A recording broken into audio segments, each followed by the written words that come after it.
The 2025 Inland Empire Faith, Finance, and Homeownership Summit brought pastors, counselors, attorneys, and financial experts into one room with one mission. I thought the faith leaders really understood what the goal was of the event. The true intentions was to ensure that we provided education, partnership opportunities, and to also create a two-way communication, right? And so we have faith leaders that don't have those partnerships. They don't work with any nonprofits. They don't work with financial institutions or understand the financial journey that it takes to buy a home or the resources here. And so the intentions of today was to really lay that out from the beginning to the end. Hi, my name is Melanie Still. I'm the Executive Director of the Inland SoCal Housing Collective. We are a housing convener here in the IE because it's not just about building wealth, it's also about building stable communities, and in communities, faith entities are the heart of that, especially here in the IE. 14% of California faith land is owned here in the IE. So what that tells us is that out of all our neighboring counties, we have the most land here that is faith-owned land, which are anchor institutions in our community, which is a really big number. And we really should be partnering, locking arms with them because they are assets in our region to partner with. And they also are in need as they focus on the spiritual health of individuals and their communities. They don't necessarily have the resources for the wealth and knowledge for their communities and where they can access that. So to build resilient faith communities, they need to have those tools and resources connected to them and their congregation members. Helping families move from financial stress to stability and from renting to building generational wealth. So I think one of the things that really is important for people to understand about housing, whether it's homeownership or just rental, where you live is actually affects all of your life. So if a child is growing up not knowing where they're going to lay their head at night, they're not going to be doing good in school. If they don't know where they're going to be able to cook their meal or store something in the refrigerator, they're going to be thinking about that instead of the other things that are important to their lives. Hi, I'm Rebecca Flores Castro with my Homeownership Academy. One of the things about having educational programs like this is to be able to break that cycle of poverty, to be able to educate people so that they can have the tools in order to grow, and then by that, giving that generational wealth opportunity to the next generation. Faith communities are often the first place people turn when they're in crisis, facing debt, or trying to buy a home. Now, the Bible teaches a lot about finance. As a matter of fact, there are over 2,000 verses in the Bible that talk about money. And the whole idea that God is concerned about is how we manage this money that we have in our hands. I don't believe God is expecting everybody to be rich, but I do expect everybody to manage their resources to the point where they're comfortable. Hello, my name is Dr. Joshua Beckley. I pastor the Ecclesia Christian Fellowship Church on the northeast side of the city of San Bernardino. I've been pastoring the church now for 35 years, and our vision and our mission and our goal is picking up broken pieces in the lives of people and creating authentic Christians. So at Ecclesia, we offer what we call our common sense class. It's a common sense, and the word sense is spelled like sense, C-E-N-T-S, teaching people how to manage their wealth. An 8-week course on financial stability, budgeting, education, and things like that. And then twice a year at our church, we host what is called Knowledge for Living. We bring in resources from people who do wealth management classes to people who do building trust or wealth wills. We also bring in folks who talk about financing cars and home loans, to talk to people about what it takes to get qualified for those loans and what kind of income and what kind of stability they need to have. All of this knowledge is information important because, to me, financial stability is one of the key stressors in our society that causes people either to feel successful or to feel like a failure. And many times over, when it comes to finances, it also causes problems with marriages and also causes problems in relationships. But when people feel stable, feel strong and satisfied in that, you find that there's a sense of peace to have, and there's a sense of well-being, not only they have for themselves, but for others. It's tough because anytime you talk about finance in a church and anytime you talk about tithing and generosity, people are like, okay, what's in it for them? But really, God has raised us to be, as was said in the session today, we're supposed to be rivers, not reservoirs.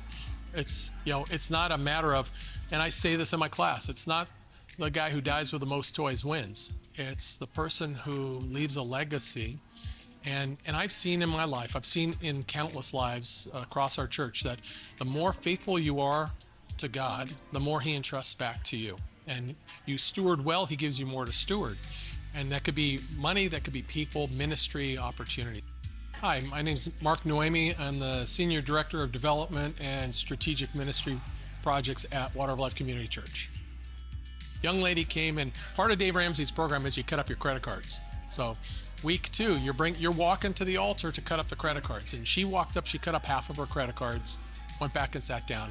Next week, she felt really convicted. She comes up and cuts the rest of her credit cards.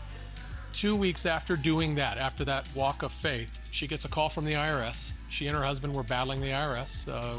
They were tens of thousands of dollars, apparently, according to the IRS, in default.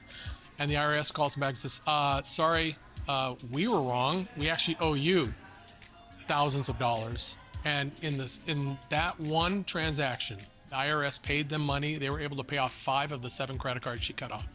So that walk of faith, God shows up. And that's something that I teach our class often. Every class I get, I'll teach them God's going to show up in your finances. He's going to be there to, in small ways, in mighty ways, but he's in the details and he loves the details. Attendees heard from HUD-Approved housing counselors, credit and debt experts, banking partners, and estate planning professionals. It seems like HUD-Approved housing counseling is the best kept secret. I think it's because as nonprofits, we don't have massive advertising budgets. And so people were able to learn that we're right here in the community and we offer this confidential counseling that can help people, whether they're trying to proactively achieve a goal or perhaps they're in a reactive situation where they're trying to keep a home, prevent a foreclosure, and they learn that we're here, right here in the community, and that we provide this service at no cost. Hello, my name is Melinda Opperman. I'm with credit.org. We're a HUD-Approved housing counseling agency and a consumer credit counseling agency. We're headquartered right here in Riverside. We were founded in 1974. We also manage an Inland Empire Saves campaign, and that web address is iesaves.org. Sometimes the first place you make a commitment towards a goal is towards savings. And when you make a pledge at that website, we don't want any private, super confidential information. You're making a pledge to yourself to either get out of debt, start saving for a goal, whether it's home ownership, perhaps a vacation, education, and you're 90 times more likely to achieve a goal if you make a pledge like that. You're making a pledge to yourself. It puts in place some behavior change. Good financial literacy deals with having a plan. You wouldn't go on a journey somewhere with not having a plan or a map. So we talk about baseline financial literacy, which includes a budget. And a budget is a plan that allows you to pay for your needs, some of your wants, but also put aside for a rainy day. And so when you find yourself in times of trouble or financial difficulty, if you've lived by sound financial principles and you have that budget, part of that budget is having an emergency fund. Hello, my name is Ramon Palmer, and I am the Senior Vice President of Outreach and Engagement for the National Foundation for Credit Counseling. We call it the NFCC.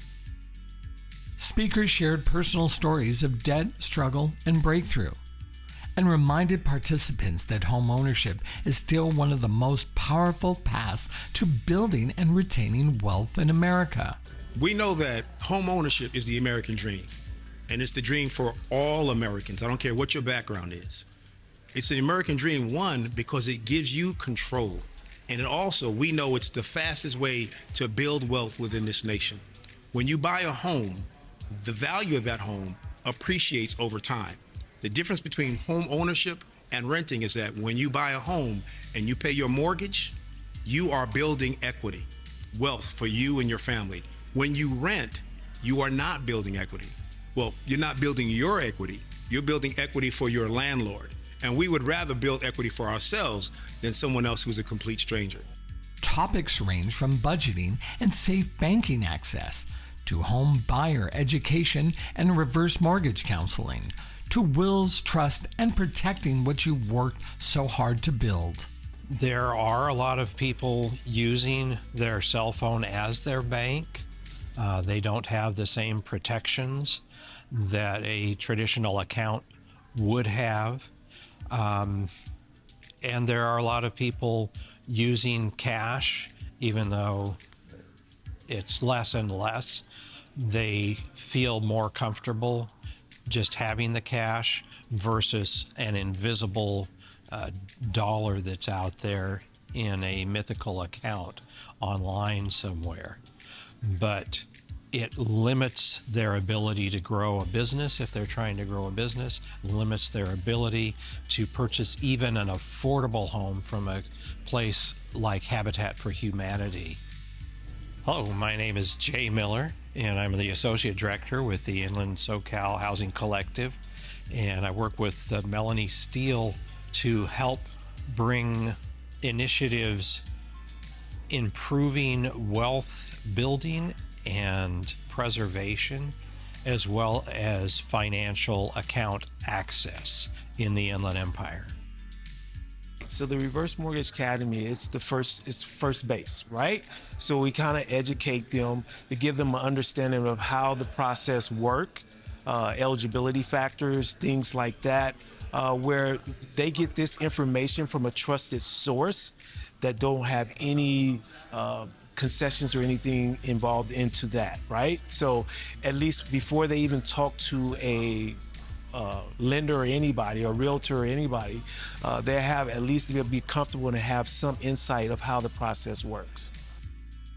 Cuando Credit.org es una agencia sin fines de lucro que ayuda a la comunidad a educar y a guiar los consumidores para si estás teniendo problemas con tus tarjetas de crédito, establecer crédito, o si quieres ser primer comprador de una casa, ahí estamos para ayudarte y guiarte.